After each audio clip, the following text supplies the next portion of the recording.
የምትዩም ሆነ ማተም ማሰር ግን መጽሐፍ ቅዱሳዊ ማስረጃ የለውም። ባንቺ እምነት ጣትሽ ላይ ያደረግሽው የጋብቻ ቀለበት መጽሐፍ ቅዱሳዊ ማስረጃ አለው? የለውም። ነገር ግን ጣትሽ ላይ ያጠለቅሽውን ቀለበት የሚያይ ሁሉ የታሰርሽና ባል ያላት ሴት መሆንሽን ያውቃል አይደል? ስታወልቂው ፈት አድርገሽውን ቢሆን ሌላ ወንድ ጋር ስትሄጂ አመንዝራ ትባያለሽ። ልክ እንዲሁ ሙሽራው ክርስቶስ ሊወስደኝ እስኪመጣ ድረስ የሚያኝ ሁሉ የማን እንደሆንኩና መታጨቴን ያውቃል።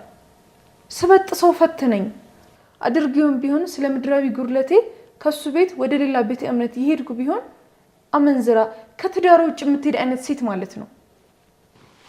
ታዲያ አንቺ በልጅነቴ ስለ ጌታ ምንም ሳታውቂ ተጠምቀሽ ኢየሱስን አግኝቻለሁ ብለሽ ታምኛለሽ? በሚገባ በወንጌል ሕፃናት ወደኔ ይመጡ ዘንድ አትከልክሏቸው መንግስተ ሰማያት እንደነርሱ ላሉት ናትና እንደሚል አላነበብሽም?